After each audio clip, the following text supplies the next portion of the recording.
Ali waktu Nabi Muhammad hendak hijrah ke Madinah, malam itu orang mengepung rumah Nabi.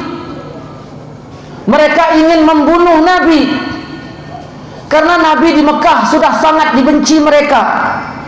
Saking kan bencinya mereka kepada Nabi, Nabi berjalan nggak bersuara aja orang kafir marah.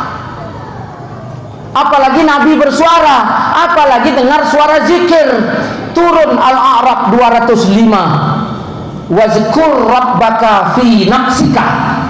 Muhammad, kau sebut Tuhanmu dalam dirimu, tadarruan wa khifatan, dengan rasa rendah diri dan takut.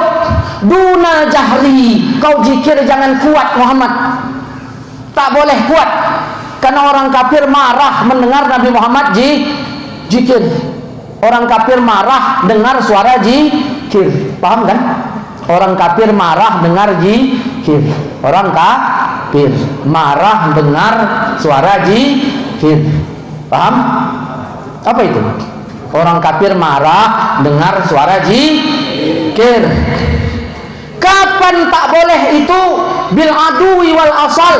Tidak boleh zikir kuat pagi dan petang. Bukan semua waktu.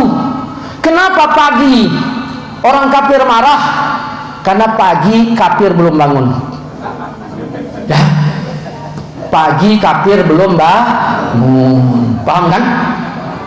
Ya. Pagi kafir belum bangun. Kapan kafir nggak bangun? Pagi. Kenapa sore tak boleh?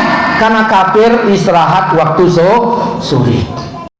Kalau zikir kuat, nah, sekarang kalau kita zikir kuat pagi, marah nggak kafir? Enggak. Yang marah malah Wahabi. Kita bingung, yang mana kafir? Saudara-saudaraku seiman seakidah yang dirahmati Allah SWT. Akhirnya Nabi Muhammad menyuruh Ali tidur di tempat tidur Nabi, memakai selimut Nabi, bantal Nabi. Tahu nggak Ali ini bakal dibunuh? Apa Nabi cemberut? Apa Ali cemberut? Tidak. Ismail nggak cemberut, Abdullah tidak, Ali tidak. Kenapa? Karena dari Ali akan lahirlah zuriatnya Nabi Muhammad sallallahu alaihi wasallam. Ali nggak bilang Muhammad jangan akulah, tidak. Siap dia. Nabi berangkat ke rumah Abu Bakar melanjutkan perjalanan malam itu.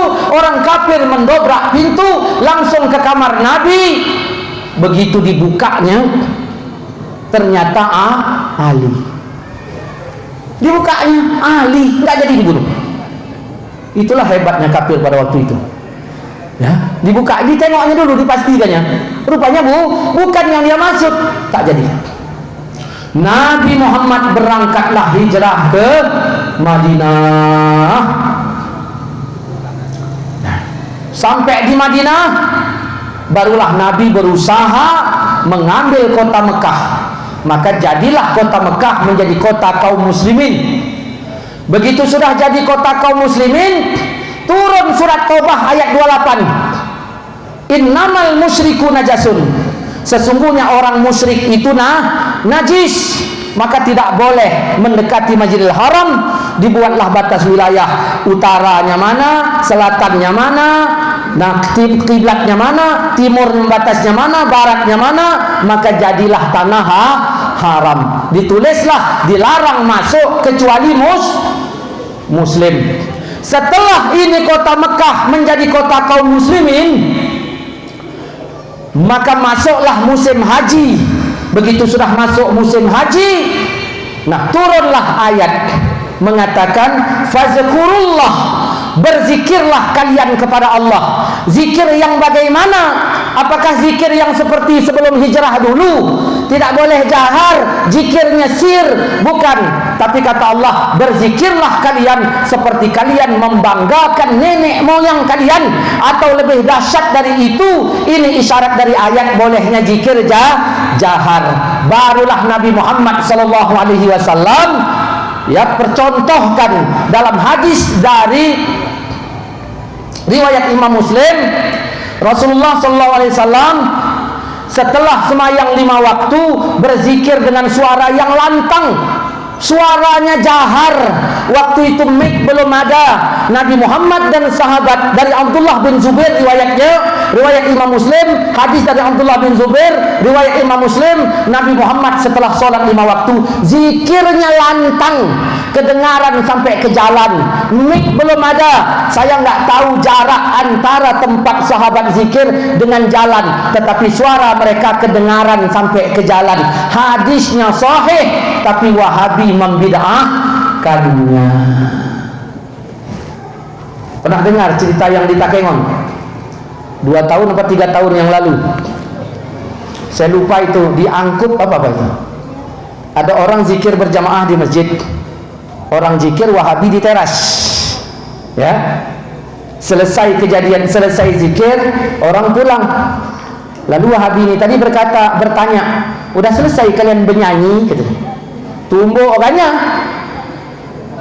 Akhirnya berantem di situ 3 tahun yang lalu. Dengan sebab itu dulu saya diundang ke sana menjelaskan tentang kesesatan mereka berkali-kali. Begitulah mereka. Kalau dia tidak beramal seperti kita nggak masalahkan. Tapi jangan amalan kita dituding, dibilang bid'ah, syirik, khurafat dan sebagainya. Saudara-saudaraku, di Medan lain lagi kejadian. Kejadian ini di Jalan Garuda. Itu di Medan. Ada bapak ini tadi berjalan sembahyang subuh.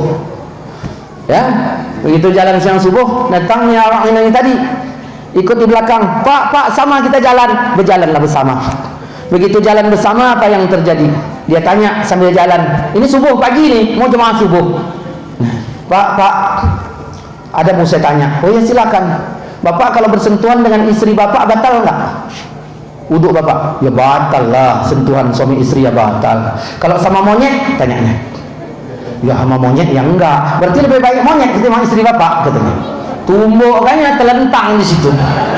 Akhirnya pulanglah dia. Pulang. Kurasa istrinya pun marah. Tak mimpi apa dia malamnya hingga pagi enggak tumbuk. Saudara-saudaraku seiman saqidah yang dirahmati Allah Subhanahu wa taala.